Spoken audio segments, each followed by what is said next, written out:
deep in the Amazon rainforest, where the canopy blocks out the sun and ancient magic still pulses through twisted vines, something impossible was happening.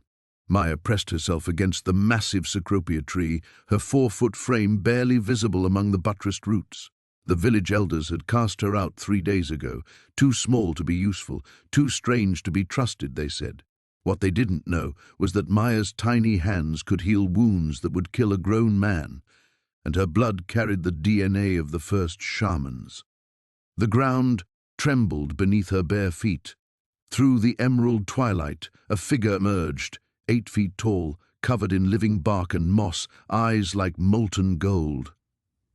Kai had guarded this jungle for 3 centuries, bound by an oath older than memory. He should have turned away from this small, broken human. Instead, he found himself building her a sanctuary high in the trees, weaving walls from living branches and morning mist. But Maya's arrival wasn't coincidence. Something dark was stirring in the jungle's heart, and her presence had awakened it. What happens when the protector falls in love with the very thing he's sworn to keep hidden? Maya's breath caught in her throat as the towering figure approached. She'd heard whispers of the forest guardians in her grandmother's stories, but seeing one in flesh, or whatever substance comprised his ancient form, was entirely different. Kai moved with impossible grace for something so massive, each footstep causing flowers to bloom in his wake, then wither as he passed. "You shouldn't be here, little one." His voice resonated like wind through cathedral leaves, neither harsh nor gentle. "This place is forbidden to your kind." Maya lifted her chin, fighting the tremor in her voice. "I have nowhere else to go." Kai paused, studying her with those burning amber eyes. He could see what others missed, the faint luminescence beneath her bronze skin, the way healing energy crackled around her fingertips like invisible lightning. She was no ordinary castaway. "Show me," he commanded softly. Without hesitation, Maya drew a shard of obsidian from her tattered pouch and drew it across her palm. Crimson welled immediately, but before the blood could drip, she pressed her other hand over the wound. Golden light seeped between her fingers, and when she pulled her hands apart, unblemished skin remained. Kai's ancient heart, which had beaten steady and unchanged for centuries, skipped. "Impossible," he whispered. "The bloodline was lost." "My grandmother said our family descended from the first healers," Maya replied, wrapping her arms around her knees. "The elders called it cursed blood, said it made me dangerous. They were more right than they knew. Deep beneath the jungle floor, in caverns carved from volcanic glass and sealed with blood magic, something stirred at the scent of ancestral power. The umbral had been waiting, patient as stone, for the return of the old magic. Maya's presence sang to it like a dinner bell. Kai felt the disturbance ripple through his connection to the forest. Every leaf, every root, every drop of moisture in the air whispered warnings. The seals were weakening. "You cannot stay here," he said, but his conviction wavered as he watched her shiver in the cooling night air. "Then I'll keep walking until I find somewhere that will have me." Maya struggled to her feet, swaying slightly from hunger and exhaustion. The sight of her, so small, so determined, so utterly unaware of the power she carried, did something to Kai that 300 years of solitude couldn't explain. Before rational thought could intervene, he was moving, gathering living vines in his massive hands. "What are you doing?" Maya asked as branches began bending toward each other above her head, forming the frame of a dwelling. "Something I'll likely regret," Kai murmured, coaxing moss to weave itself into walls, calling morning mist to settle like silk curtains. Within moments, a perfect shelter nestled in the canopy above, accessible by a spiral staircase of woven roots. Maya stared upward in wonder. "For me?" "Temporarily," Kai said firmly, though he was already calculating how to expand the dwelling, how to ensure her comfort through the coming rains. "Until we determine what you are." "I know what I am," Maya said quietly. "I'm unwanted." "No." The word emerged with such force that nearby trees rustled. "You are dangerous. There's a difference." As if summoned by his words, a low rumble echoed from deep underground. Both guardian and healer felt it, a presence vast and hungry, testing the boundaries of its prison. Maya's arrival had been the first crack in seals that had held for a millennium. Kai looked down at the tiny woman who had somehow upended his carefully ordered existence in the span of an hour. The smart thing would be to send her away, to maintain the balance he'd sworn to protect. Instead, he extended one bark-covered hand. "Come, let me show you your new home." Maya hesitated only a moment before placing her small hand in his, trusting this ancient guardian with her life. Neither of them realized that decision had just sealed both their fates. The morning mist clung to the village of Thornhaven like a shroud, but Kira was already awake, grinding medicinal herbs by candlelight in her cramped cottage. Sleep had eluded her again, haunted by dreams of golden eyes and whispered warnings she couldn't quite remember upon waking. Her fingers worked automatically, crushing willow bark and feverfew into powder while her mind wandered to the events that had led her here, to this life of careful isolation. 3 years had passed since she'd fled the capital city of Valdris, where her healing gift had been branded as witchcraft by the high clerics. The memory of flames licking at her mentor's robes still made her hands tremble. Master Aldrich had died protecting her secret, buying her precious time to escape through the sewers while the purification guard ransacked his apothecary. Now, at 19, Kira lived on the very edge of civilization, where the shadow-mirrored jungle pressed against human settlement like a living wall. The villagers tolerated her presence because they needed her skills, but she saw the way they crossed themselves when she passed, the way mothers pulled their children closer. They whispered that she was cursed, and perhaps they weren't wrong. A sharp knock interrupted her brooding. Kira quickly hid her more exotic ingredients. Moonbell petals and drakeroot could raise uncomfortable questions before opening the door to find Tam Fletcher's worried face. "It's my Da," the boy panted, barely 15 and already bearing the weight of a man's responsibilities. "The fever's gotten worse overnight." Ma's beside herself. Kira grabbed her healing satchel without hesitation. The Fletcher family had been among the few to show her genuine kindness, never asking questions about her past or the unusual potency of her remedies. "How long has he been unconscious?" "Since dawn.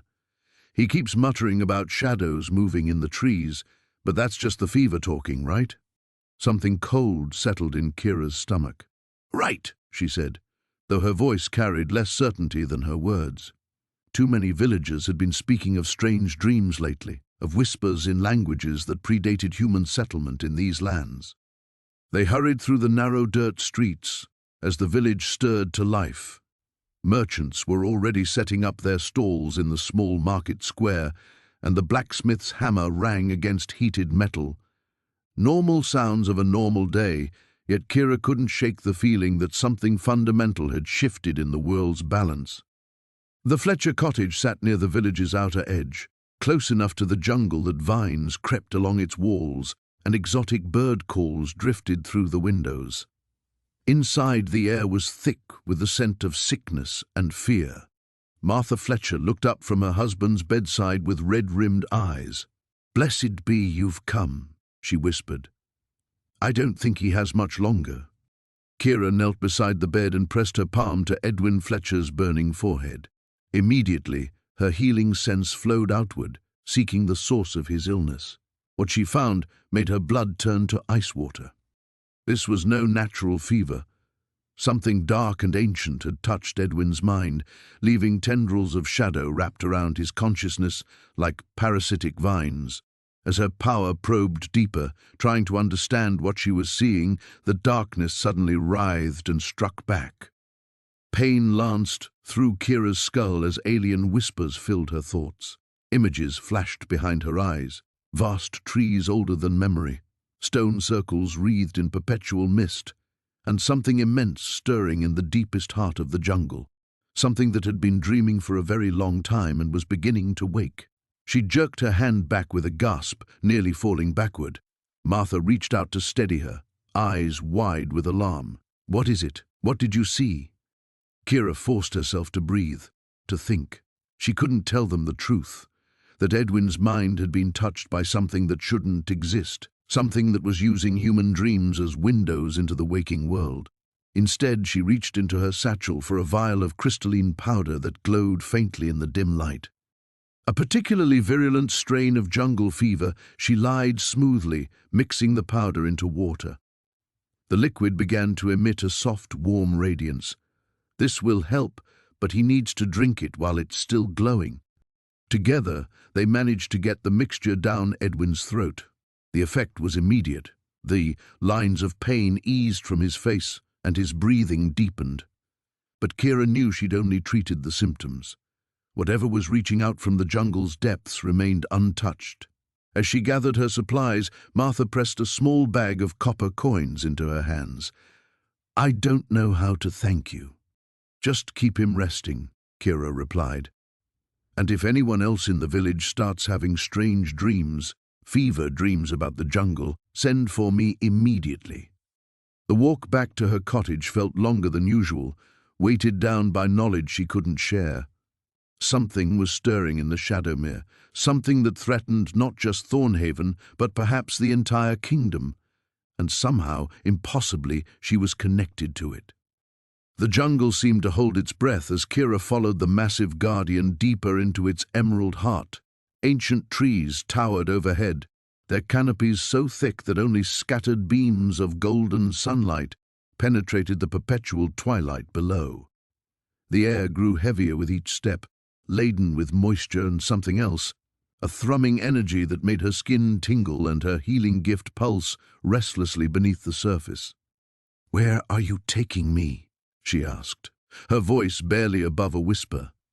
Speaking louder felt like sacrilege in this primordial cathedral. The guardian, Thorn, he'd called himself, glanced back at her with those unsettling amber eyes. "To see what your people have forgotten, what they chose to forget." His cryptic words did nothing to ease the growing knot of anxiety in her stomach. Every instinct screamed at her to run, to return to the familiar cruelty of her village rather than venture further into the unknown. But something stronger than fear drove her forward, a pull she couldn't name, as if the jungle itself was calling to her. They walked in silence for what felt like hours, following paths that seemed to appear and disappear at Thorn's approach. Kira noticed how the plants responded to his presence, vines curling away to clear their passage, flowers turning to track his movement like tiny green suns following their deity. When she tentatively reached toward a luminescent bloom, it shied away from her touch with an almost audible whisper of leaves. "They're afraid," Thorn observed, not breaking stride. "Your power confuses them. Healing magic hasn't walked these paths for centuries. I don't understand. You speak of my gift as if it's something rare, but surely there are others." "No." His voice carried a weight of absolute certainty. "You are the last of your kind, little healer." The bloodline was thought extinct. The words hit her like a physical blow. Last of her kind. But that was impossible. Magic was common enough in the outer villages, though most practitioners wielded simple earth-moving or fire-starting abilities. Her healing power had always marked her as different, but not unique. "You're wrong," she said, quickening her pace to keep up with his long strides. "There are healers in the southern provinces, temple priests who—" "Charlatans and hedge witches." Thorn's dismissal was sharp. "They know herb lore and basic wound binding. What flows in your veins is older, purer, sacred." He paused at the base of an enormous strangler fig, its trunk wide enough to house an entire family. "Tell me, when you heal, what do you feel?" Kira hesitated, unused to speaking of her gift with anything other than shame. It's like there's light inside me, warm and bright. When I touch someone who's hurt, I can see the damage as if looking through clear water. The light wants to flow out, to mend what's broken." Thorn nodded slowly. "And the cost?" She touched her ribs unconsciously, where a dull ache reminded her of the morning's work. "I take their pain, their injuries. but only for a little while, until my body remembers how to be whole again. True sympathetic healing. There was something like reverence in his voice, the rarest and most dangerous of the ancient arts. Your ancestors could bring back the dead if they were willing to pay the price. The thought sent a chill through her. She'd always wondered about the limits of her power, but had never dared push them. The temporary agony of taking on others' hurts was already almost more than she could bear. They began to climb, following a spiraling path carved into the fig's massive trunk. As they ascended, Kira became aware of a new sound, a low, rhythmic thrumming that seemed to emanate from the earth itself. With each step higher, the sound grew stronger until she could feel it in her bones. What is that? Thorn's expression darkened. The reason your bloodline was hunted to near extinction, the reason I have guarded these depths for 800 years, waiting for what? But he had already reached the top of the natural stairway and disappeared into the fig's hollow crown. Kira scrambled after him, emerging into a circular chamber formed by the tree's intertwined branches. Bioluminescent fungi provided a ghostly blue-green glow, and in the center of the space sat a pool of perfectly still water that reflected no light at all. The thrumming was strongest here, a heartbeat that seemed to match her own. As she approached the dark water, images flickered across its surface, vast cities consumed by shadow, warriors with eyes like burning coals, and at the center of it all, something vast and hungry stirring in the deep places of the earth. "The Devourer," Thorn said quietly, moving to stand beside her. Imprisoned a millennium ago by the combined sacrifice of 700 healers. Their blood became the lock, their descendants the key. He turned to face her, and in his ancient eyes she saw both hope and terrible resignation. "It's waking, Kira, and you're the only one who can send it back to sleep." The pool's surface rippled once, as if something far below had opened an enormous eye. The ancient stone archway loomed before them, its surface covered in symbols that seemed to writhe and shift in Kira's peripheral vision. When she looked directly at them, they appeared static, weathered carvings depicting creatures she didn't recognize and scenes that made little sense. But the moment her gaze wandered, they danced with malevolent life. "Don't stare too long," Thane warned, his voice unusually tense. "The watching stones record more than they reveal." Kira pulled her eyes away, focusing instead on his broad shoulders as they passed beneath the arch. The temperature dropped immediately, and the jungle sounds, the constant chirping, buzzing, and rustling that had become her soundtrack, fell silent. Even their footsteps seemed muffled, as if the air itself had thickened. "What is this place?" she whispered. The threshold. The boundary between the living jungle and the sleeping realm. His massive form moved with careful precision, each step deliberate. Few mortals have ever walked this path. The path itself was unsettling, smooth black stone that reflected nothing, not even their shadows. On either side, the vegetation grew in impossible configurations, trees twisted into spirals that defied gravity, their bark a sickly silver color. Flowers bloomed in shades that hurt to perceive, colors that seemed to exist outside the normal spectrum of light. Kira's healing gift stirred restlessly within her, responding to something she couldn't identify. It wasn't the familiar pull toward injury or illness, but something deeper, more fundamental, like the very air was wounded. "Thane," she began, then stopped as he held up a hand. Ahead, the path opened into a circular clearing. In its center stood a structure that made Kira's breath catch, a temple that seemed to exist in multiple dimensions simultaneously. From one angle, it appeared as pristine white marble with golden veins. Blink, and it became cracked obsidian, bleeding crimson.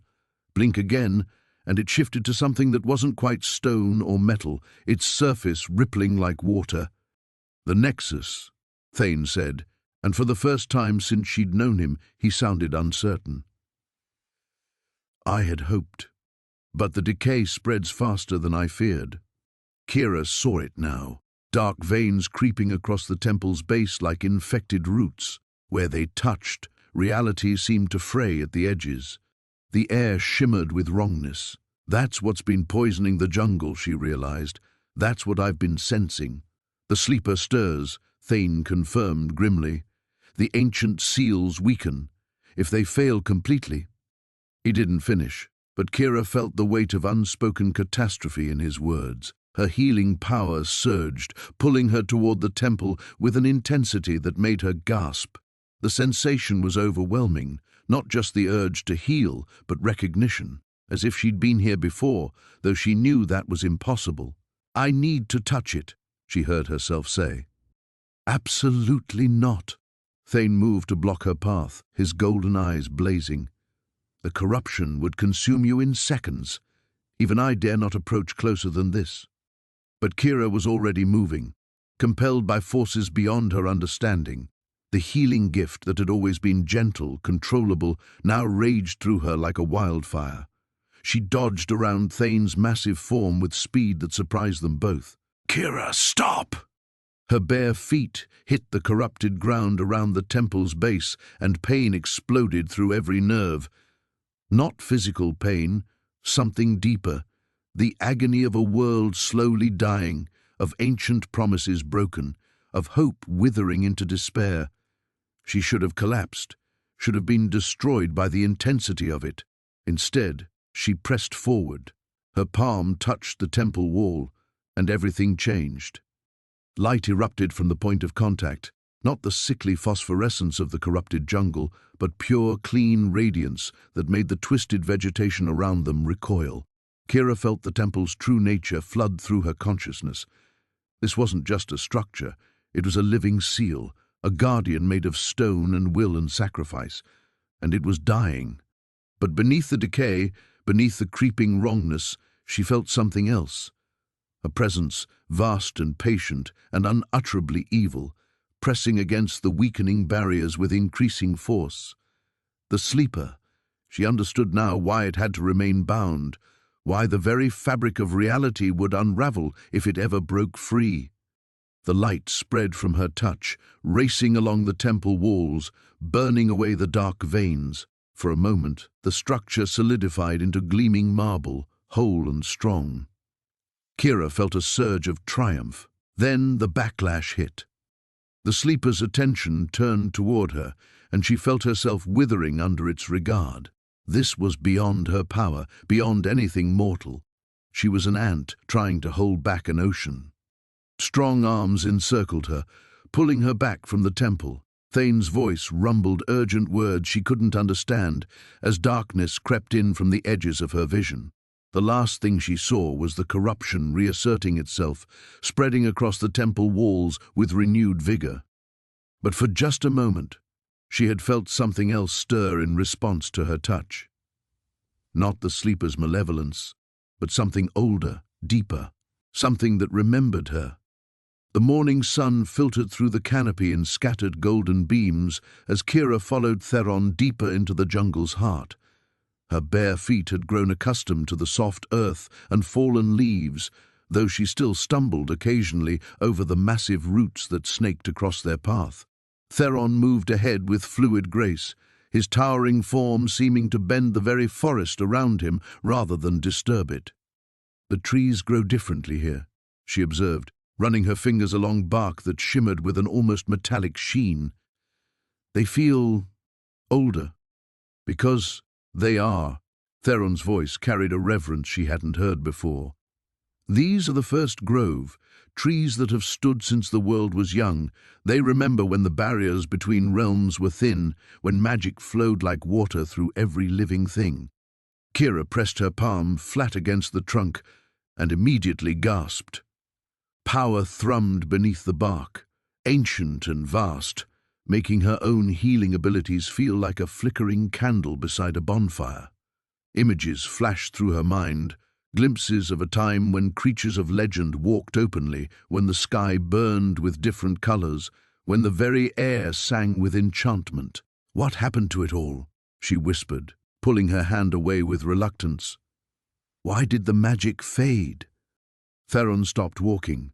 His shoulders tensed, and when he turned to face her, his golden eyes held shadows of old pain. because some powers are too dangerous to let run free. The Ancient Ones learned that lesson at a terrible cost. Before Kira could ask what he meant, a sound echoed through the trees, low, melodious, and utterly inhuman.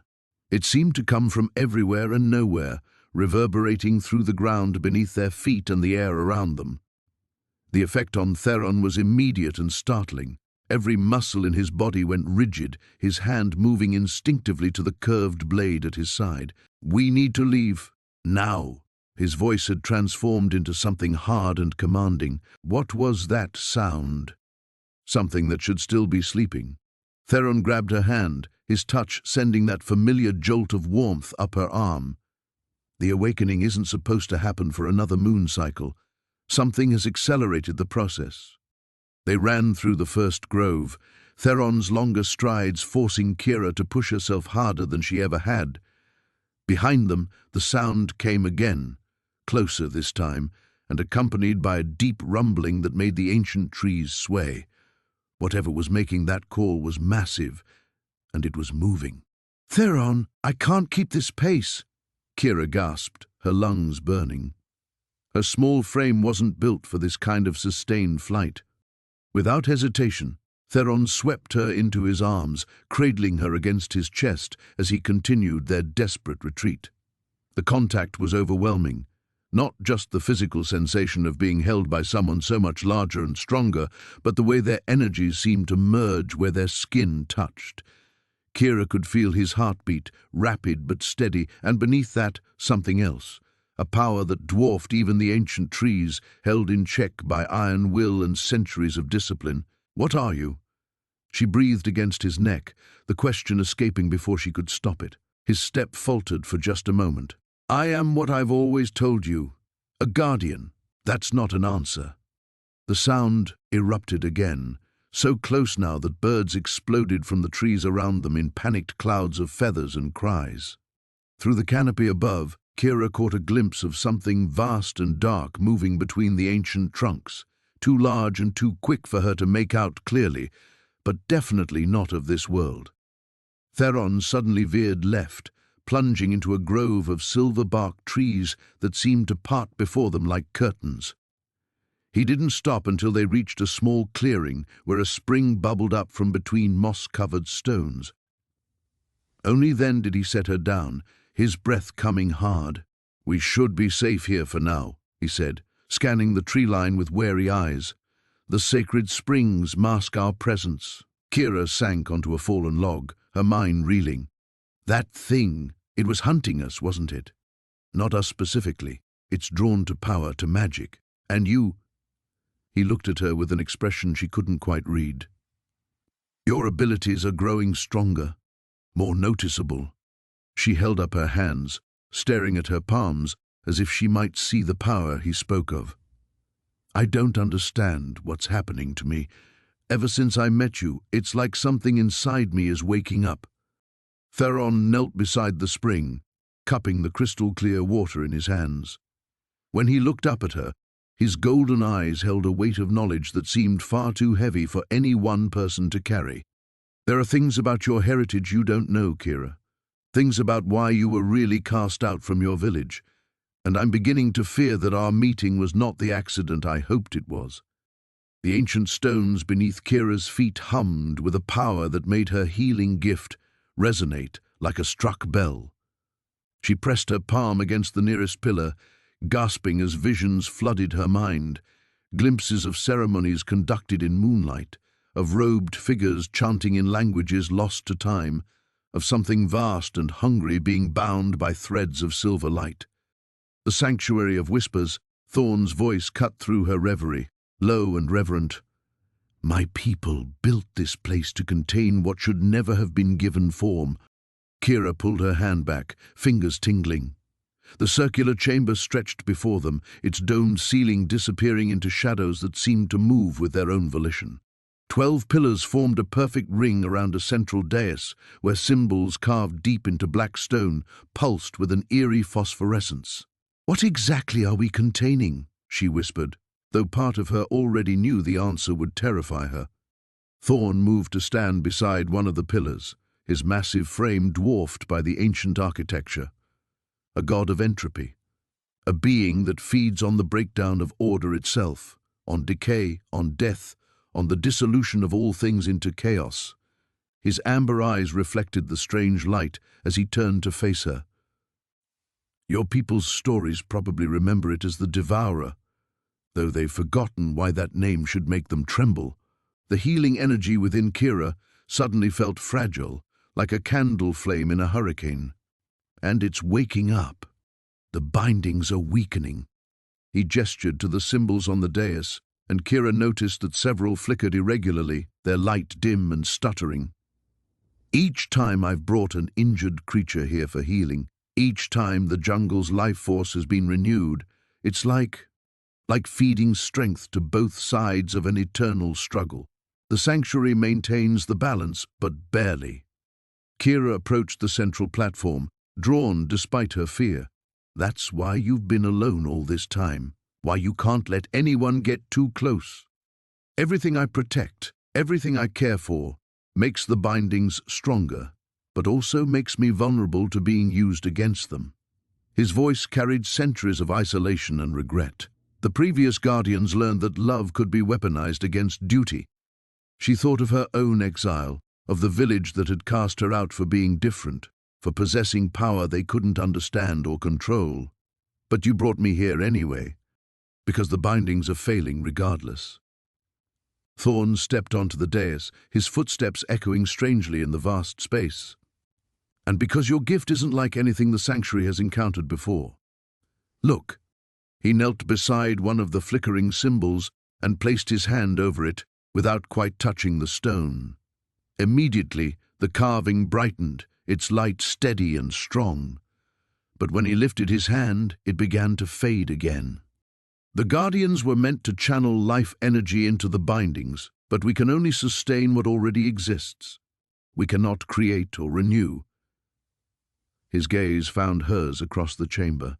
You can. The implications hit her like a physical blow. You want me to repair the bindings. I want you to choose. Thorn rose, his expression carefully neutral. The sanctuary will accept you as its new heart, its source of renewal, but the binding would be permanent, Kira. You would become part of this place, unable to leave, your life force eternally feeding the prison that holds the Devourer. She sank onto one of the lower steps leading to the dais, overwhelmed. And if I refuse? Then we find another way to strengthen the bindings before it's too late. But every day we delay, every moment the Devourer grows stronger, more creatures will be corrupted by its influence. The jungle will begin to rot from within, and eventually that decay will spread beyond these borders.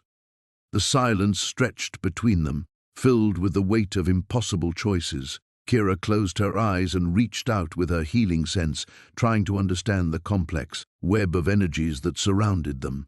The sanctuary was beautiful in its own way, a construct of pure intention designed to protect and preserve life by containing its antithesis. But she could also feel the cracks forming in its foundation, the slow but inevitable entropy that would lead to catastrophic failure. "There's something you're not telling me," she said, opening her eyes to find Thorn watching her with an expression she couldn't read. He was quiet for so long she thought he wouldn't answer. When he finally spoke, his voice was barely above a whisper. "The binding doesn't require your death, but it would cut you off from the normal flow of life, make you something other than human. You would live as long as the sanctuary stands, but you would be forever changed." Kira stood slowly, her decision crystallizing even as terror and hope warred in her chest. She had spent her entire life being treated as an outsider, never quite belonging anywhere. Perhaps it was time to stop running from what she was and embrace a destiny that could finally give her purpose. "Show me how it works." The morning mist clung to the jungle canopy like ghostly fingers, reluctant to release its hold as Kira pressed deeper into the forbidden territory. 3 days had passed since her encounter with Thorn, and the memory of his touch still sent tremors through her healing magic. She'd tried to forget, tried to focus on gathering the medicinal herbs her village desperately needed, but something kept pulling her back toward the ancient groves. A low rumble echoed through the trees ahead, too deep and resonant to be natural thunder. The sound made her bones ache, and her gift flutter nervously beneath her skin. She paused, one hand pressed against the rough bark of an ironwood tree, and felt something else, a wrongness that seemed to seep from the very earth. You shouldn't be here. Kira spun around to find Thorn emerging from the shadows between two massive tree trunks. His dark hair was disheveled, and there were new lines of exhaustion etched around his golden eyes. The ethereal markings that traced his arms pulsed with a dim, troubled light. "The jungle is dying," she said, gesturing to the yellowing leaves around them. "I can feel it screaming." His expression darkened. "That's why you need to leave. Now." Another rumble shook the ground, stronger this time. Birds erupted from the canopy in a shrieking cloud of feathers and panic. Kira stumbled, but Thorn's hands caught her shoulders, steadying her. The moment their skin touched, her healing magic surged outward, and she gasped at what it revealed. "You're hurt," she breathed, seeing past the glamour that concealed his injuries. Deep gouges raked across his torso, and something dark and poisonous threaded through his blood like corrupted veins. "It's nothing," he said, but his grip on her tightened involuntarily. "Don't lie to me." She placed her palms flat against his chest, letting her power flow into him before he could protest. The moment her magic touched whatever poison coursed through him, pain exploded behind her eyes. Visions flashed, ancient temples crumbling, shadows with too many teeth, and something vast and hungry stirring in the depths of the earth. Thorn jerked away from her touch, his face pale. "You can't heal this. It's shadow-touched." Shadow-touched? The term sent ice through her veins, though she didn't understand why. "The seals are weakening faster than we anticipated." He ran a hand through his hair, and she noticed the tremor in his fingers. "3 guardians have already fallen to the corruption. I'm the only one left protecting this sector." The admission hung between them like a death sentence. Kira had heard whispers of the guardians in her grandmother's stories, but she'd always thought them myths, ancient protectors who kept primordial evils locked away, maintaining a balance older than civilization itself. What happens if you fall too? His golden eyes met hers, and she saw centuries of weariness there. Then the devourer wakes fully, and everything you've ever known dies. The ground shuddered again, more violently this time. Cracks appeared in the earth at their feet, and from the fissures seeped a black mist that made Kira's healing magic recoil in instinctive horror. "I have to try," she said, reaching for him again. "No." He caught her wrists, but gently. "Your gift is pure light, Kira. If the shadow corruption touches it directly, it could kill you. And if I do nothing, it kills everyone anyway." They stared at each other as the jungle continued its ominous trembling around them. Kira could see the war playing out behind his eyes, duty warring with something deeper, more personal. Finally, he released her wrists with a sound that might have been a sigh or a prayer. "There might be another way," he said reluctantly, "but it's dangerous, and it would bind us together in ways that can never be undone." "What do you mean?" "A resonance bond. Your healing magic merged with my guardian essence. It might be enough to cleanse the corruption and strengthen the seals, but—" He stopped, jaw clenched. "But what?" "But once bonded, we share everything. Pain, power, life force. If one dies, the other follows." The weight of what he was offering settled over her like a shroud. He was asking her to tie her fate to his, to join him in a battle against something she barely understood. It should have terrified her. Instead, she felt a strange sense of rightness, as if every step of her life had led to this moment. "How do we do it?" Something shifted in his expression, surprise, gratitude, and underneath it all, a fierce tenderness that made her breath catch. "Are you certain?" "Once this is done, I'm certain." He nodded slowly, then extended his hand palm up. The guardian markings along his arm began to glow brighter, responding to his will. "Place your hand in mine, and don't let go no matter what happens." Kira took a deep breath and pressed her palm against his. The moment their skin touched, power exploded between them, light and shadow, ancient magic and pure healing force, two souls reaching across an impossible divide. The bonding began. The morning brought no comfort to Lyra's restless heart. She sat at the edge of the stream, her bare feet dangling in the cool water, watching minnows dart between her toes. 3 days had passed since Kyle had kissed her beneath the ancient cecropia tree. 3 days since he'd pulled away with that tortured look in his emerald eyes and whispered that they could never be. Yet he hadn't left.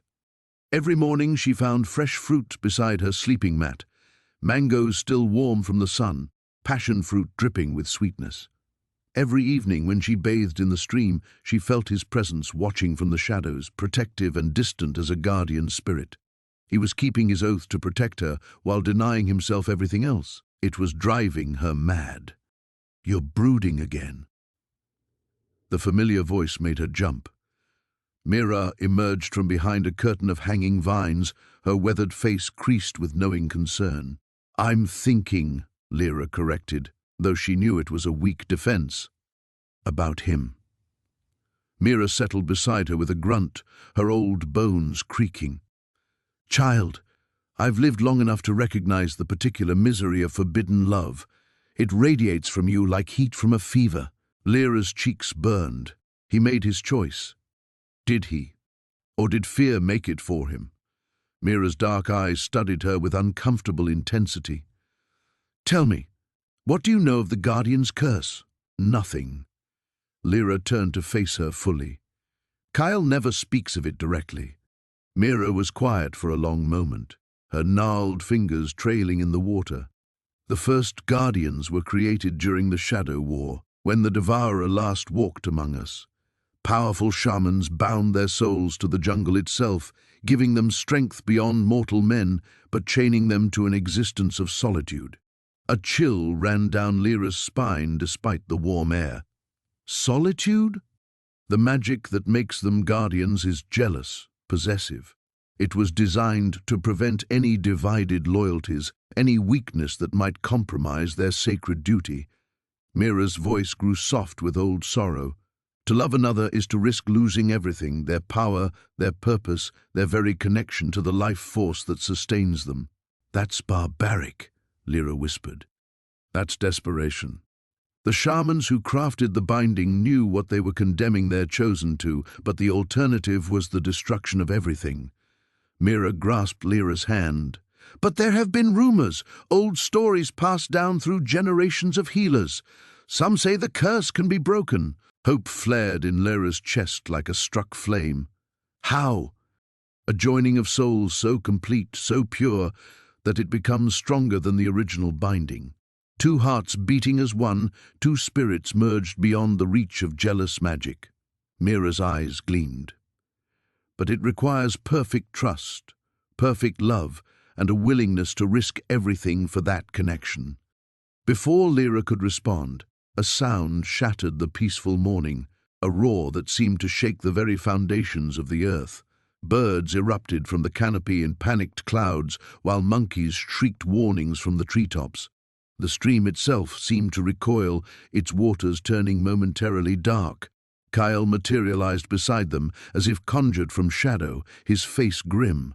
"It's starting." "What's starting?" Lyra scrambled to her feet, her heart hammering. "The awakening. The Devourer stirs more deeply now. Its dreams are becoming nightmares that bleed into our world."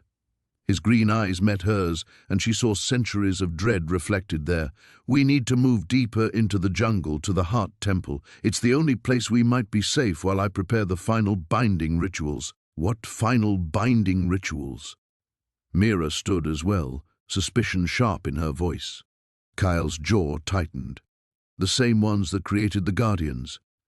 If I can forge a direct connection to the Devourer's prison, I might be able to strengthen the seals before you die in the attempt," Mira finished flatly. The words hit Lyra like a physical blow. "No, there has to be another way." "There isn't." Kyle's voice was granite, final.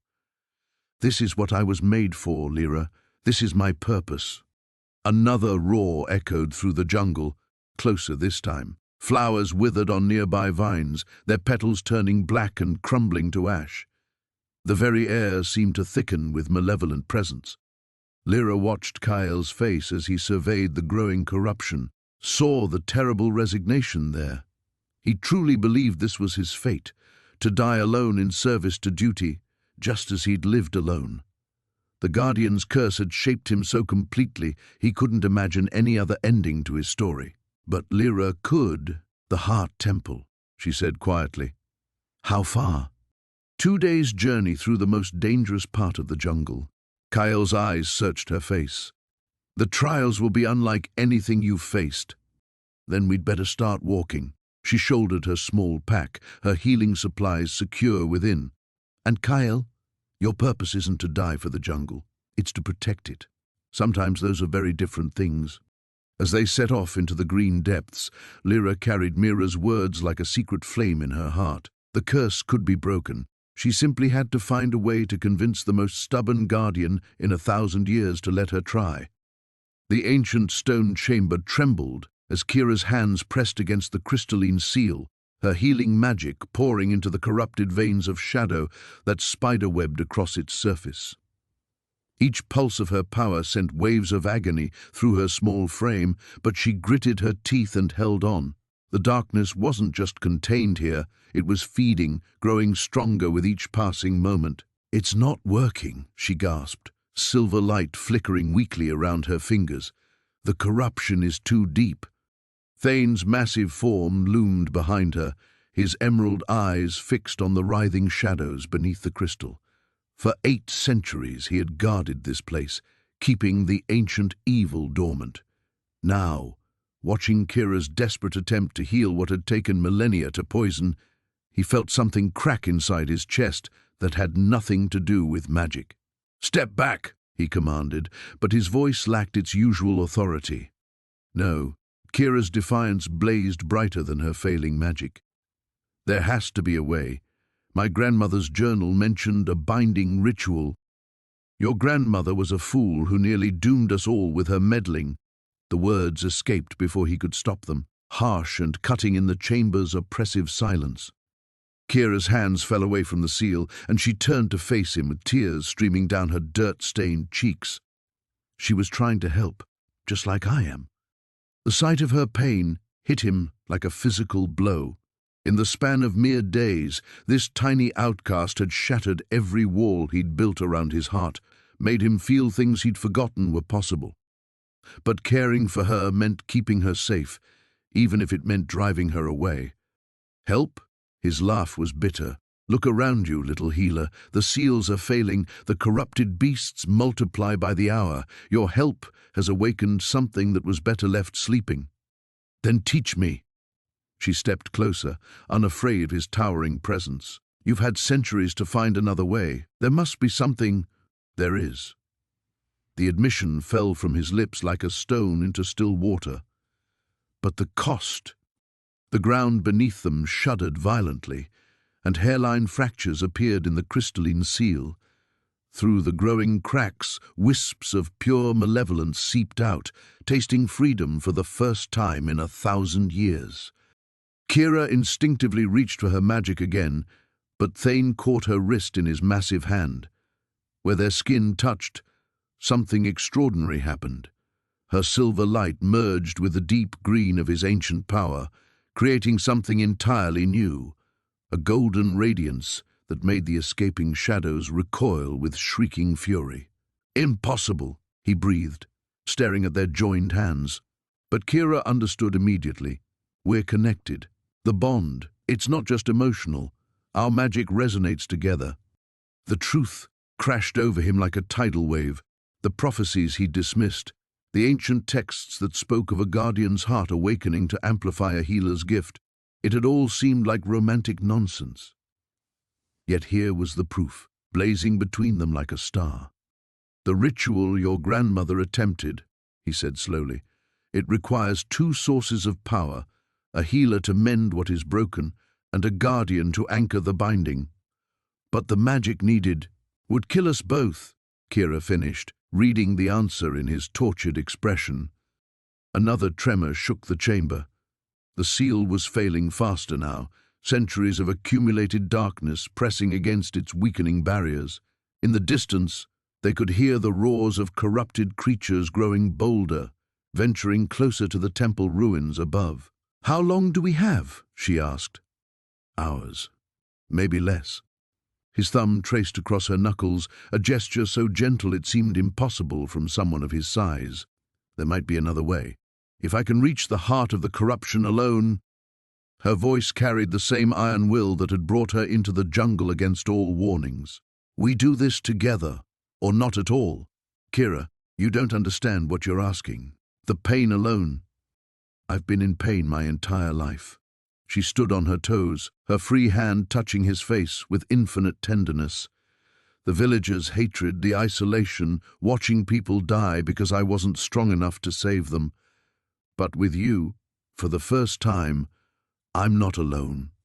The ancient guardian who had stood solitary watch for 8 centuries felt his last defenses crumble.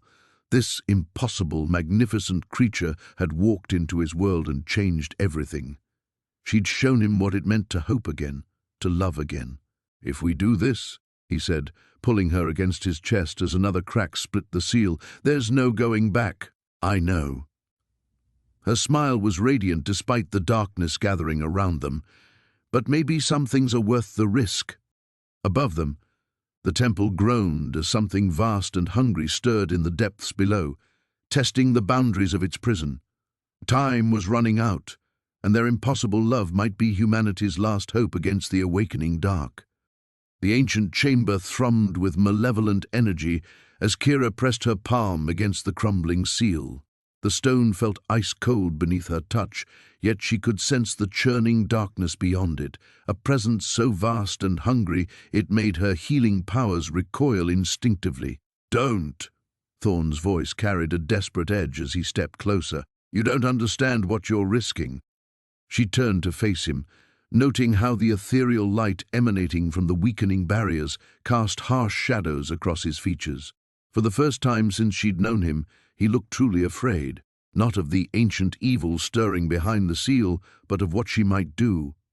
"Then help me understand," she said, her voice steady despite the tremors running through the ground beneath their feet. "You've shown me fragments, whispers of truth, but if I'm to help seal this thing properly, I need to know everything." Thorn's jaw clenched. Around them, the jungle's very essence seemed to be withdrawing, leaves curling inward and vines retreating, as if the forest itself feared what lay dormant in this forgotten place.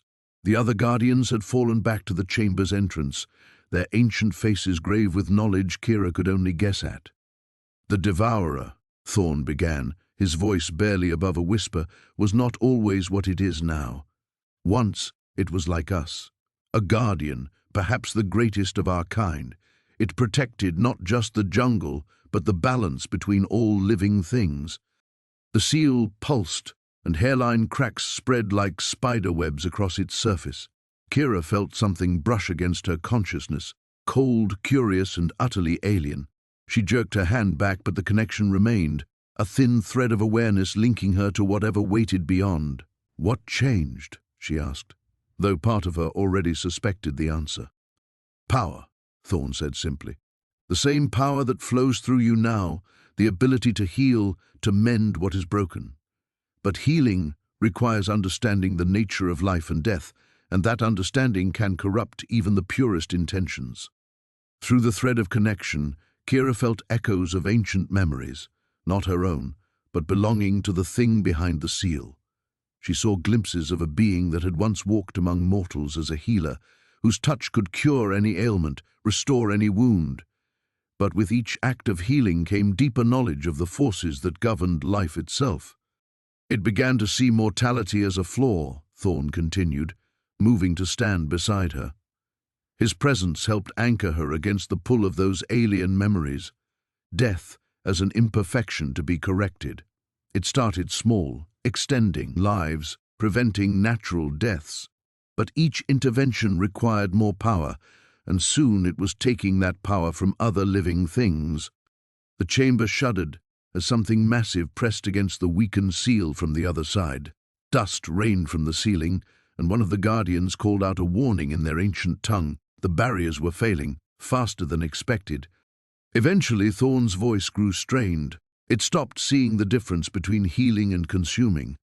To the devourer, all life became merely energy to be harvested and redistributed according to its will. It would drain entire forests, whole populations, to grant immortality to those it deemed worthy. Kira understood now why he'd been so reluctant to let her explore her abilities. The same power that allowed her to heal Thorn's ancient wounds, to mend the jungle's damaged places, could theoretically be turned inward. She could, if she chose, draw life from one source to sustain another. How was it finally stopped, she asked. Sacrifice, Thorn said grimly. My brothers and sisters gave their lives to create these seals, binding not just the devourer, but pieces of their own essence to maintain the prison. That's why we cannot simply repair the barriers. They require the life force of those who created them. The largest crack split down the center of the seal with a sound like breaking thunder. Through the gap, Kira glimpsed something that her mind struggled to process. Not darkness exactly, but an absence so complete it seemed to devour light itself. There might be another way, she said suddenly, the idea forming even as she spoke. What if, instead of keeping it locked away, we heal it? Not its power, but its corruption. Restore what it once was. Thorn's eyes widened. Kira, no. The risk is mine to take, she finished firmly. You said yourself that healing requires understanding both life and death. Maybe that's exactly what this thing needs to remember. Not just the power to preserve life, but the wisdom to know when not to. The seal gave another ominous crack, and she could feel the devourer's attention focusing on her with terrifying intensity. It had heard her words, and something that might have been hope stirred in that vast, corrupted consciousness. Thorn caught her hand. If you're wrong, if it consumes you instead, then you'll do what you must, she said, meeting his eyes. But I don't think I'm wrong. The seal crumbled entirely, and darkness poured forth. The ancient chamber beneath the heart tree pulsed with a malevolent energy that made Kira's skin crawl. Shadows writhed along the walls like living things, and the air itself seemed thick with whispers in a language older than memory. At the center of the circular room, carved into the stone floor, lay an intricate pattern of symbols that hurt to look at directly. The binding circle. Thane breathed, his voice barely audible. His massive frame trembled as he stared at the markings. It's weakening. Kira could feel it too, a wrongness that made her healing abilities recoil instinctively. The power that had once sealed something terrible in this place was fraying like an old rope, ready to snap. Dark energy seeped through the cracks in the symbols, pooling in the grooves like liquid shadow. How long do we have? She whispered, stepping closer to him. Even her small presence seemed to steady him somehow. Days, perhaps less. His golden eyes reflected the eerie phosphorescence emanating from the failing seal. The corruption spreads faster now that it's been disturbed.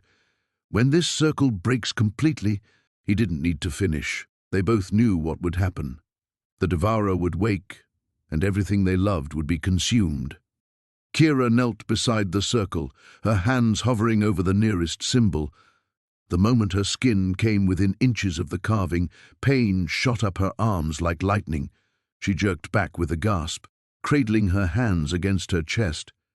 Don't touch it directly, Thane warned, dropping to his knees beside her. His large hands covered hers, and immediately the burning sensation faded. The corruption fights against healing magic. It knows you're its enemy. Then how are we supposed to fix this? Frustration colored her voice. All her life, her healing touch had been able to mend whatever was broken, but this ancient evil seemed to mock her abilities. Thane was quiet for a long moment, studying the patterns with an intensity that made Kira's heart clench. She recognized that look. He was considering something dangerous. There is a way, he said finally, but it would require... What? She turned to face him fully, seeing the conflict written across his features. Thane, whatever it is, we have to try. A guardian sacrifice. The words fell between them like stones. The original binding was created by my predecessor, who gave his life to forge the seal. To repair it now, another guardian would need to... No. The word exploded from Kira before she could stop it. Absolutely not. There has to be another way. Thane's expression grew tender as he reached up to touch her face. His thumb traced the line of her cheek with devastating gentleness. "Little star, if this is what the jungle requires of me..." I said no. She caught his wrist, holding his hand against her face. "We'll find another solution. The old texts mentioned something about combining powers, didn't they? Guardian magic and healing together? That's never been attempted. The risks are worth taking." Kira's voice grew stronger, more determined. "I won't lose you, Thane. Not when we've only just found each other." Before he could protest further, she placed her palms flat on the stone floor on either side of the circle, carefully avoiding the corrupted symbols themselves. "Join with me," she said, closing her eyes. "Lend me your strength. Kira, this could kill you. Then we die together, or live together. Those are the only choices I'll accept." She felt rather than saw him move to mirror her position. When his hands covered hers, their fingers interlocking, power flowed between them, like a river finally finding its course. Guardian magic, ancient and wild, merged with her healing abilities in a way that should have been impossible. The sensation was overwhelming, like being struck by lightning while drowning in starlight. Kira felt her consciousness expand beyond the confines of her small body, merging with Thane's until she couldn't tell where she ended and he began. Through his memories, she experienced centuries of protecting the jungle, felt the weight of duty and loneliness that had shaped him. Through her perspective, he experienced the fierce determination of someone who had fought for acceptance her entire life. Together, they poured their combined power into the failing seal. Light blazed from their joined hands, racing along the carved channels in the stone. Where their magic touched the corruption, it burned away like mist before the dawn. The shadows writhing on the walls shrieked and fled deeper into the chamber's corners. But something was wrong. The darkness fought back harder than either of them had anticipated, and Kira felt their strength beginning to waver. The ancient evil pressed against their combined will like a crushing weight, seeking any crack in their defenses. Just as her vision began to grey at the edges, she felt something else, a third presence joining their merged consciousness. The heart tree itself, ancient beyond measure, lent its vast power to their desperate gamble. The seal blazed with renewed light, symbols reforming and strengthening as the three sources of magic wove together in perfect harmony. The ancient chamber trembled as Kira pressed her palms against the crystalline heart of the shadow tree. Power coursed through her small frame like liquid fire, and she could feel the malevolent presence stirring in the depths below, awakened by their intrusion. The thousand-year seal was cracking, hairline fractures spreading across the mystical barriers that had kept the darkness contained. "Kira, you have to stop!" Thorn's voice cut through the magical maelstrom surrounding them. The Guardian's usually composed demeanor had shattered, his silver eyes wide with terror as he watched the woman he loved pour her life force into a desperate gambit. "The ritual will kill you!" She didn't look back. Couldn't afford to lose focus now. The healing magic that had always made her an outcast was transforming, evolving into something far more powerful and dangerous. Instead of mending broken bones or closing wounds, she was attempting to heal the very fabric of reality itself, to seal the cracks before the imprisoned entity could break free. "Someone has to," she gasped, her voice barely audible over the growing chaos. The chamber walls were bleeding shadow now, dark tendrils seeping through stone as if the darkness below was testing every possible escape route. "The seal won't hold much longer, and if that thing gets out..." An inhuman shriek echoed from the depths, a sound that spoke of endless hunger and malice. The temperature plummeted, and frost began forming on the ancient carvings that told the story of the first binding. Kira's breath came in visible puffs as she fought to maintain her connection to the tree's heart, drawing on reserves of power she never knew she possessed. Thorn circled the ritual circle, his massive frame tense with the need to act, but knowing that any interference could doom them all. For centuries, he had protected the jungle's secrets, but never had he felt so helpless. The woman who had somehow found her way past all his defenses was sacrificing herself for a world that had never shown her kindness. "There has to be another way," he growled, his hands clenching into fists. The old texts spoke of shared power, of bonds that could... No. Kira's refusal was sharp, final. She had seen what happened when others tried to help her channel her abilities. The magical feedback had left her childhood friend in a coma for weeks. She wouldn't risk Thorn's life, not when she was finally close to understanding her true purpose. "This is what I was meant to do. Why else would I have been born with this curse?" "It's not a curse." Thorn stepped closer to the barrier of energy surrounding her, close enough that the magical discharge made his skin tingle. "You're not a curse, Kira. You're a gift, to this world, to me." For a moment, her concentration wavered, and the implications of his words hit her with stunning force. In all her years of wandering, of being shunned and feared, no one had ever called her a gift. The small part of her heart that still hoped for acceptance bloomed with warmth, even as her body began to fail under the strain of the ritual. Blood trickled from her nose, then her ears. The power flowing through her was burning away her mortal limitations, and she could feel her life force being consumed like kindling in a bonfire. But the seal was holding, growing stronger with each passing moment. The cracks were closing, the shadows retreating. That's when she felt it. A different kind of magic, ancient and wild, pressing against the barriers she had erected around herself. Thorn's power offered freely despite her refusal. The Guardian's strength flowed toward her like a river seeking the sea, and she realized with dawning wonder that their connection ran deeper than either had imagined. "Together," he said simply, and this time she didn't resist. Their magic intertwined, her precise healing arts guided by his raw elemental might.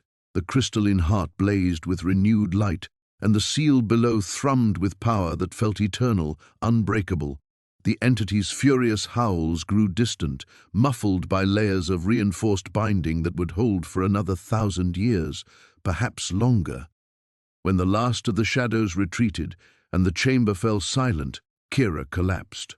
Thorn caught her before she hit the stone floor, gathering her small form against his chest with infinite care. She was unconscious but breathing, her face pale but peaceful in the afterglow of their shared victory.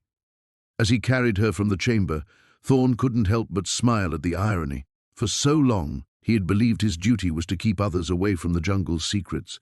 Instead, he had found someone willing to die to protect those very secrets, someone whose supposed curse had become their salvation. The entrance sealed itself behind them with a rumble of shifting stone, leaving no trace of the battle that had just saved the world. Above them, the first rays of dawn were breaking through the jungle canopy, painting everything in shades of gold and green. A new day was beginning, and for the first time in centuries, Thorn looked forward to whatever it might bring. The crimson moon hung like a wound in the sky as Lyra pressed herself against the ancient stone wall, her breath coming in sharp bursts. The whispers had grown stronger since nightfall, seeping through the cracks in reality like poison through veins. She could feel the darkness stirring beneath the jungle floor, responding to the celestial alignment that occurred only once every 1,000 years. "You shouldn't have come here alone," Kael's voice rumbled from the shadows behind her. She didn't turn around. She had felt his presence the moment he'd entered the sacred grove, that familiar warmth that always seemed to chase away her fears. "I had to see for myself," she whispered, her small hands trembling against the carved symbols that covered the barrier stone. "The healing dreams, they're changing, Kael.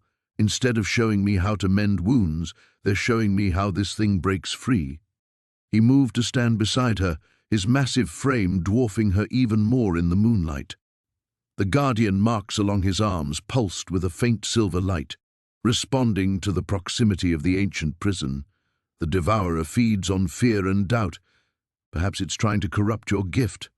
Lyra finally looked up at him, her eyes reflecting the strange crimson glow. What if it already has? What if every person I've healed has been marked somehow? What if I've been spreading its influence without knowing?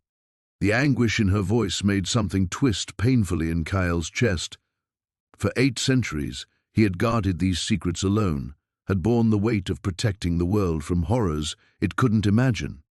But seeing Lyra torture herself with possibilities he knew to be false awakened a fierce protectiveness that went far beyond his sworn duties. "Look at me," he said, turning to face her fully. When she hesitated, he gently cupped her chin with one massive hand, tilting her face toward his. "Your gift comes from light, not darkness. I've seen you call people back from death's door with nothing but compassion and will. The Devourer could never corrupt something so pure. How can you be certain?" Her voice cracked on the words. Instead of answering, he placed her small hand flat against his chest, over the heart that had beaten steadily for nearly a millennium. "Because 3 days ago, when the shadow-touched wolf nearly killed me, your healing didn't just mend my wounds. It burned away every trace of the Devourer's poison in my blood. A corrupted gift couldn't have done that." Lyra stared up at him in wonder, feeling the steady rhythm of his heartbeat beneath her palm. She had healed many people over the years, but she had never stopped to sense what her power actually felt like from the inside. Now, with their connection deepened by weeks of growing trust and something else she was afraid to name, she could feel the echo of what she had done to him. The warm golden light that had flooded through his system, seeking out every shadow and burning it away with gentle fire. "The Council of Guardians was right to forbid bonds between our kinds," Kyle said quietly, though he made no move to step away from her touch.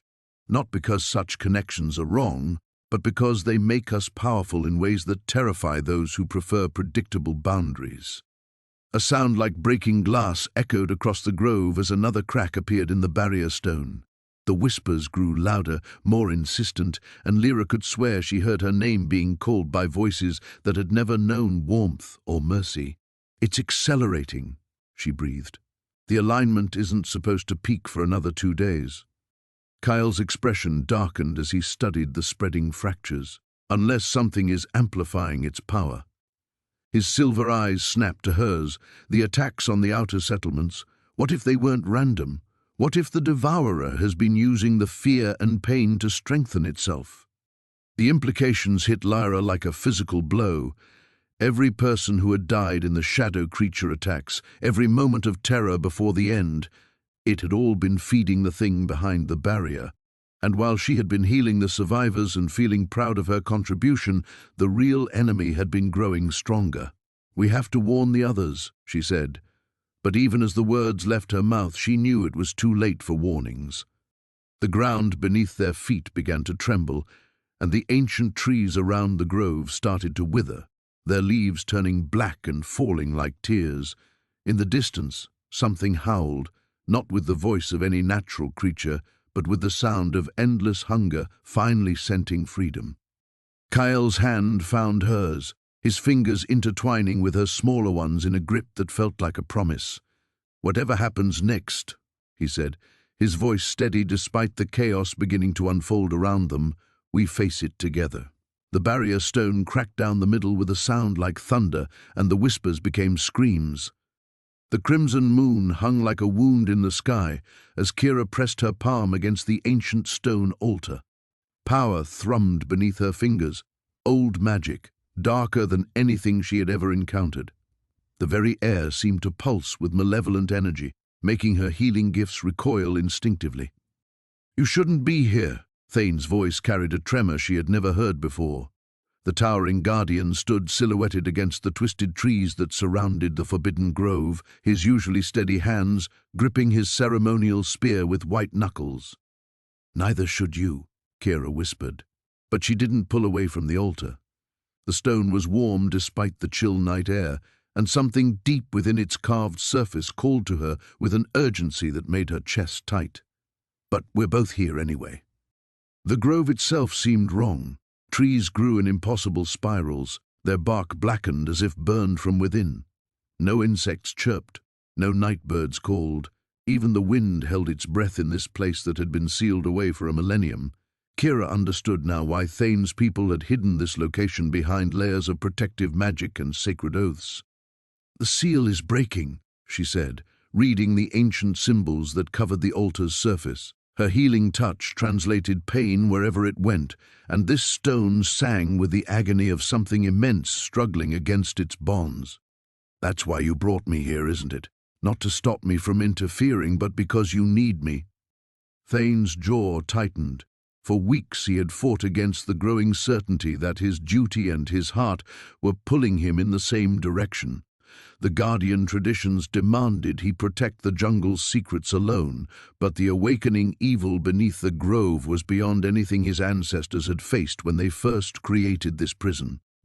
"The creature feeds on life force," he admitted, each word seeming to cost him. "It has been siphoning power from the jungle itself, growing stronger as the seasons pass. My people's magic can reinforce the seal temporarily, but it requires a sacrifice of years from our own lives. We are already too few." Kira traced the intricate patterns carved into the stone, feeling the familiar warmth of her healing magic respond to the ancient wounds in the barrier. But there was something else here, a resonance that spoke to abilities she hadn't known she possessed. "You think my power could strengthen the seal permanently? I think your power might be the key to destroying what lies beneath." The admission hung between them like a challenge. Kira had spent her entire life as an outcast, too small and strange to belong anywhere. The idea that her gifts might be essential to preventing catastrophe felt as impossible as it did terrifying. A crack split the air like thunder, and the ground beneath their feet shuddered. From deep below, something vast stirred in its ancient slumber. The trees around the grove began to wither visibly, their leaves blackening and falling like ash. "It's accelerating," Thane breathed, moving to Kira's side with fluid grace despite his obvious fear. "The blood moon is strengthening its influence." Kira closed her eyes and let her consciousness sink into the altar stone. The carved symbols blazed to life under her touch, revealing the true scope of what they faced. Far beneath the grove, a presence older than civilization writhed against bonds of crystallized starlight and petrified prayers.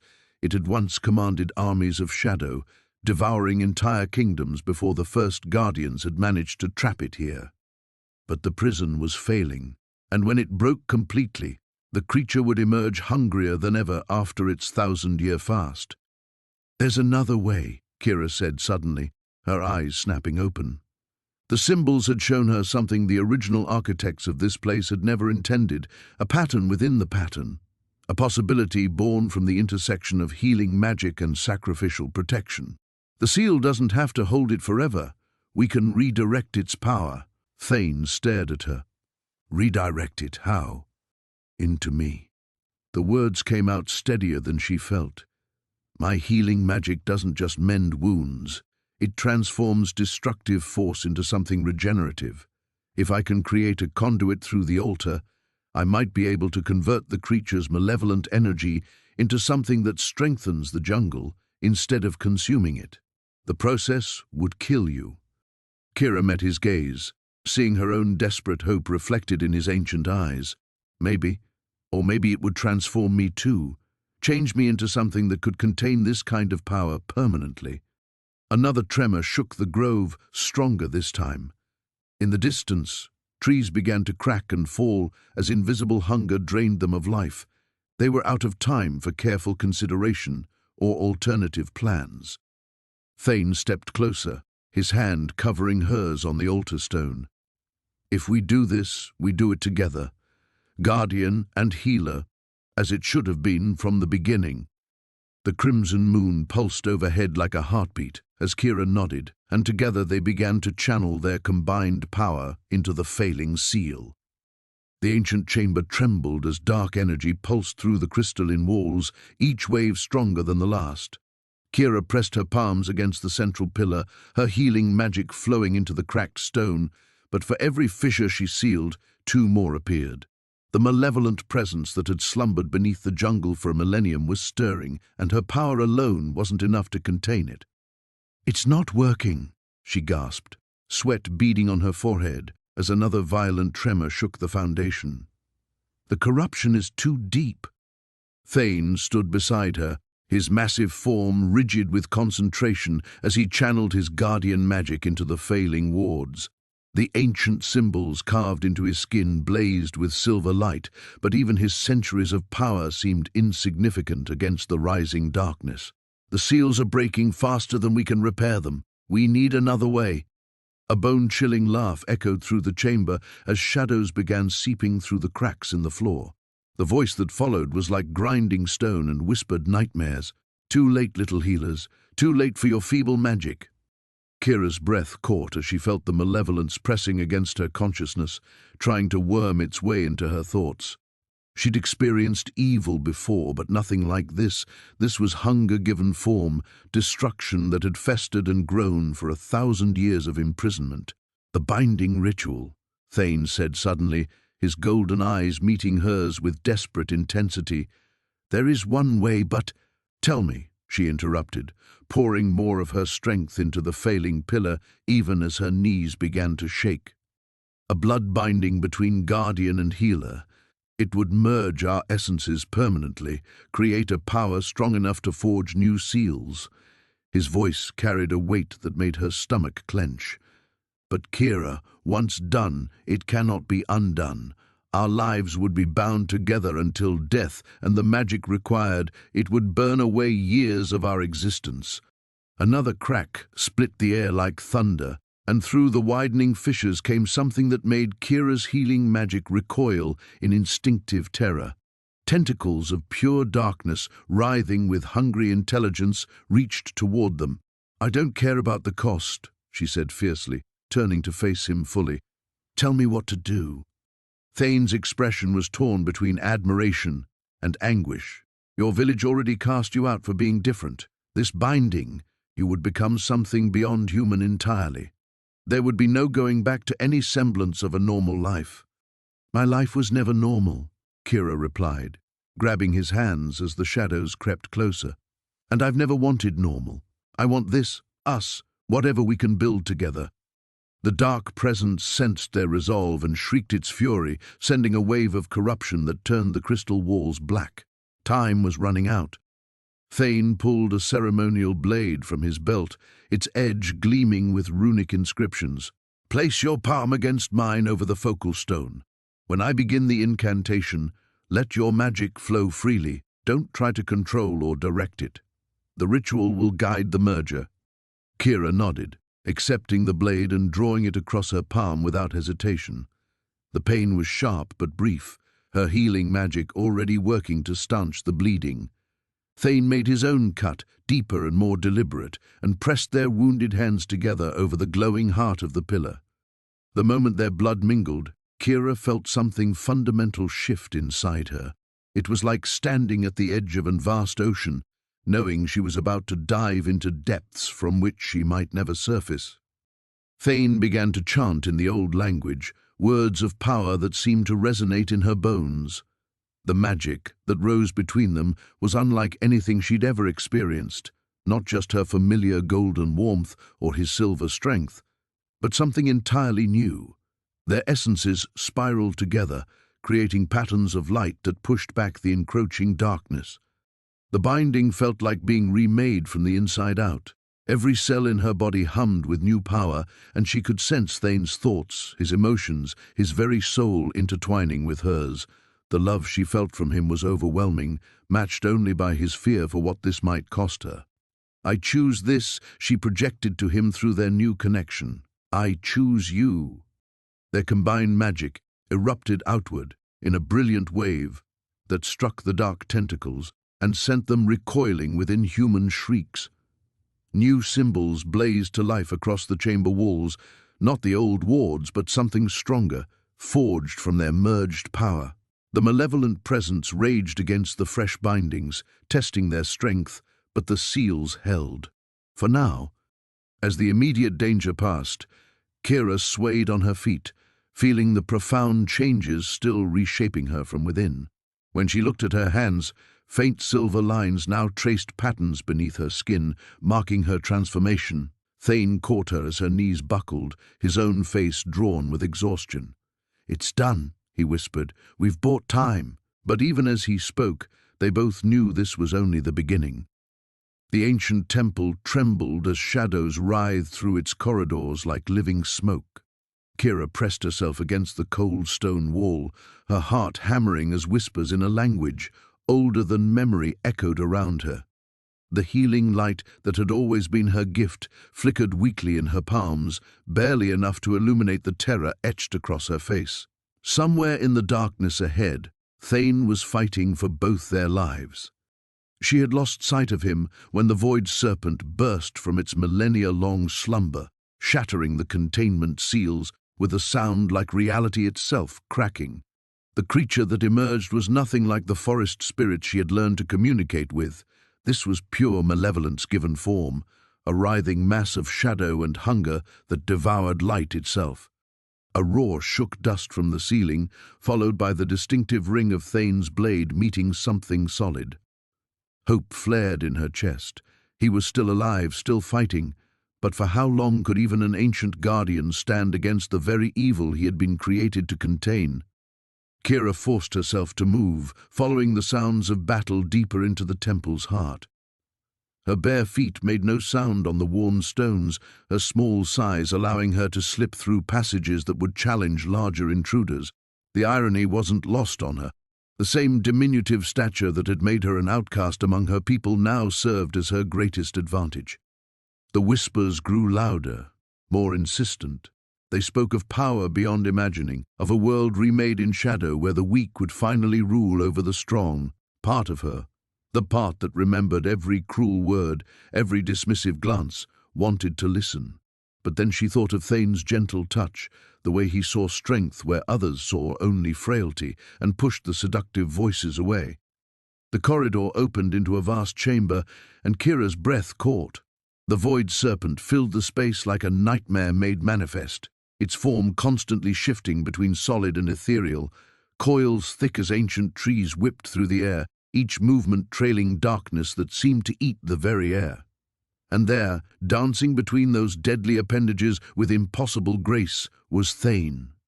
His guardian magic blazed around him like emerald fire, his enchanted blade leaving trails of light as he struck again and again at the creature's form. But Kira could see what the battle was costing him. His movements, while still precise, had lost some of their fluid perfection. Golden ichor seeped from wounds along his arms and torso, where the serpent's touch had found its mark. The creature's massive head swiveled toward her hiding place, and Kira found herself staring into eyes like holes punched through reality itself. A voice like grinding stone spoke directly into her mind. "The little healer comes to watch her guardian fall. How fitting that you should witness the beginning of the new age." Thane's desperate shout cut through the mental intrusion. "Kira, run! The binding ritual, you have to complete it before—" His words ended in a grunt of pain as a shadowy coil slammed him against the far wall. He slumped to the ground, his sword clattering away across the stone floor. The void serpent began to coil around him, preparing to crush the life from the last guardian. Without thinking, Kira burst from her hiding place. Her healing light, so weak moments before, suddenly blazed with desperate intensity. "Let him go!" The serpent's laughter was like breaking glass. "And what will you do, little outcast? Heal me to death?" But as Kira ran toward Thane's fallen form, something unprecedented happened. The ancient runes carved into the temple's walls began to glow in response to her light, not with the cold blue of the original binding magic, but with the same warm radiance that flowed from her hands. The whispers in the darkness shifted to screams of rage. "Impossible!" the void serpent hissed, its coils loosening slightly around Thane. The bloodline was severed. The last of the temple builders died 1,000 years ago. Understanding crashed over Kira like a wave. Her grandmother's stories, the ones dismissed as fantasy by everyone else in their village. Tales of ancestors who built sacred places and bound dangerous spirits with nothing but will and the light that lived within their bones. Not healing magic at all, builder magic, creation magic. the power to forge prisons that could hold even gods. "I am not an outcast," Kira said, her voice steady despite the fear coursing through her. The light around her hands spread up her arms, across her body, until she blazed like a star in the temple's heart. "I am exactly where I'm supposed to be." Thane's eyes met hers across the chamber, and in them she saw not surprise but recognition. He had known, perhaps from their first meeting, what she truly was. The void serpent's roars of fury filled the air as new binding runes began to write themselves across the walls in lines of pure light. The final battle was about to begin. The ancient chamber trembled as the shadows writhed against the weakening light of Kira's healing power.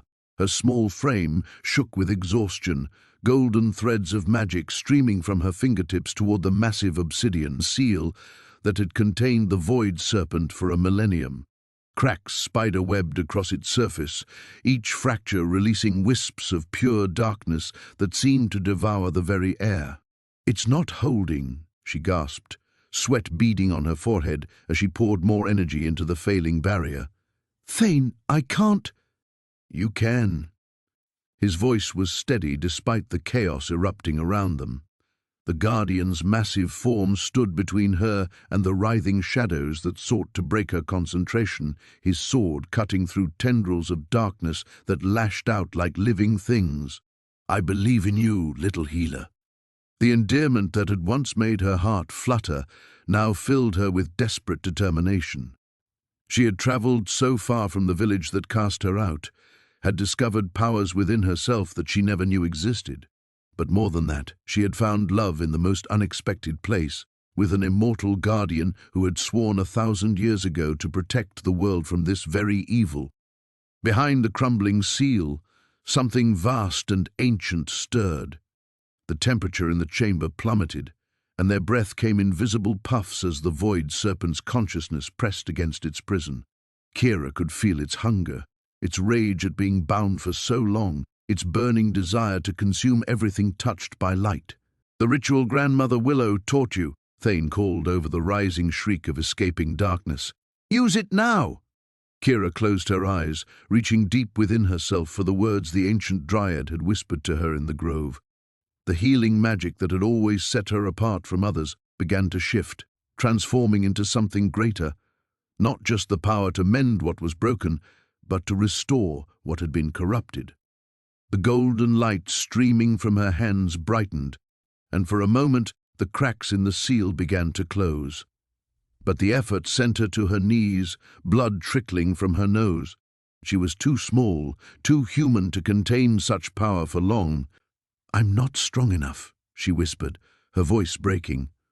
Thane's sword clattered to the ground as he dropped to one knee beside her, his hands covering hers. The moment their skin touched, his own ancient magic flowed into her, not the destructive power he wielded in battle, but the deep, enduring strength that had kept him vigilant for centuries, the magic that came from love, from sacrifice, from the absolute certainty that some things were worth dying to protect. "Together," he said simply. Their combined power surged through the chamber like a golden tsunami. The shadows recoiled, hissing and writhing as the light touched them. The cracks in the seal began to heal, but something was wrong. The darkness wasn't just retreating, it was gathering, coalescing into a shape that made Kira's blood turn to ice. A serpentine head the size of a house pushed through the largest crack, scales that absorbed light rather than reflecting it, eyes like dying stars that fixed on the two small figures before it. When it spoke, its voice was the sound of civilizations falling, of hope dying. 1,000 years I have dreamed of this moment, the void serpent hissed, its forked tongue tasting the air. And what do I find but a failed guardian and his pet human? How disappointingly mortal you both are. Thane rose to his feet, placing himself between Kira and the emerging horror. Then you've forgotten what mortals are capable of when they love something more than their own lives. The serpent's laugh was like breaking glass. Love? That weakness cost your predecessors everything. It will cost you the same. But Kira was no longer listening to its poison words. In the joining of their magic, she had felt something the void serpent couldn't understand, the true nature of the power that flowed through her. It wasn't just healing magic, it was life magic, creation magic, the force that knit the world together in bonds stronger than any darkness. She stood slowly, her small hand finding Thane's larger one and gripping it tight, where their fingers intertwined. Light blazed like a star being born. The golden radiance spread up their arms, between their bodies, until they stood at the center of a pillar of pure creation energy. "You're right," Kira said, her voice carrying clearly over the serpent's roar of rage. "We are mortal, but that's exactly what makes us strong enough to stop you." The light exploded outward, and in that moment, before the final confrontation began in earnest, Kira understood with crystal clarity what would be required of them both. The seal could be repaired, but not without a price that would change everything they had hoped their future might hold. She squeezed Thane's hand once more, pouring all her love into that simple touch, and prepared to pay it. The crystalline chamber trembled as ancient magic surged through its walls, responding to the union of two souls who had defied every law written in blood and stone. Lyra's small hand remained pressed against the heart of Verdania, its pulsing light now synchronized with her heartbeat, while Kyle's massive form stood sentinel beside her, his silver eyes reflecting the swirling energies that danced around them. The Devourer's essence writhed within its prison, sensing the shift in power. For 1,000 years it had waited for the barriers to weaken, for the guardians to fail, for humanity's greed to crack the foundations of its cage. But now, instead of freedom, it faced something it had never encountered before, a force born not of dominion or fear, but of love freely given. "You cannot contain me forever," the darkness hissed, its voice echoing from the walls themselves. "I am eternal. I am inevitable." Lyra felt the weight of its malevolence pressing against her consciousness, seeking cracks in her resolve. But where once she might have wavered, now she stood firm. The healing power that had marked her as an outcast, that had driven her from every home she'd ever known, finally revealed its true purpose. She was not meant to heal individual wounds or mend broken bones. She was meant to heal the very fabric of the world. Kyle's hand covered hers, his touch anchoring her as the magic threatened to sweep her away entirely. Through their bond, she felt his memories flowing into her, centuries of lonely vigil, of watching civilizations rise and fall, of carrying the burden of knowledge that could never be shared. But she also felt his wonder at her courage, his amazement that someone so small could contain such vast compassion. "Together," he whispered, his voice a rumble that seemed to harmonize with the chamber's resonance. The heart of Verdania blazed brighter, its light spreading through the crystalline walls and into the jungle beyond. Above them, the great trees began to sing, a sound like wind through leaves, like water over stone, like the first breath of creation itself. The jungle was awakening not to malevolence but to protection, its ancient network of root and branch and flowing sap carrying their combined will to every corner of the vast wilderness. Lyra felt her consciousness expanding, touching every leaf, every flower, every creature that called the jungle home. The healing power within her reached out like golden threads, mending the tears that centuries of conflict had worn in the magical barriers. But this was not the desperate patching of a failing dam. This was renewal, transformation, the weaving of something stronger than what had come before. The Devourer's struggles grew more frantic as its prison solidified around it. The entity that had once threatened to consume all life now found itself not merely contained, but transformed. The darkness that had fed on hatred and fear began to change, touched by the healing light that knew no enemy, only wounded souls in need of mending. "What are you doing?" The entity's voice had lost its terrible certainty. "What I was born to do," Lyra replied, her voice carrying new authority. "Healing the wounds that divide us all." Through the chamber's walls, she could see the jungle's guardians gathering, great cats with eyes like starlight, serpents whose scales held the wisdom of ages, birds whose songs carried messages between the realms of earth and sky. They came not as warriors preparing for battle, but as witnesses to a new covenant being forged. Kyle's form began to change, the rigid armor of his centuries-long duty melting away to reveal something more fluid, more alive. The guardian who had been bound by ancient oaths now chose his own purpose, freely given rather than imposed by fate. His silver eyes met Lyra's, and in them she saw not the weight of endless duty, but the joy of a heart finally free to love. The transformation spread outward from the chamber like ripples in a vast pond.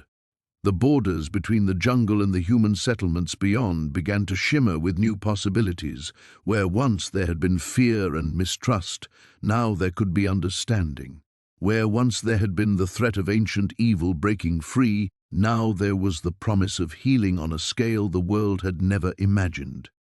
Lyra felt her own small form changing too, not growing larger but somehow becoming more than she had been.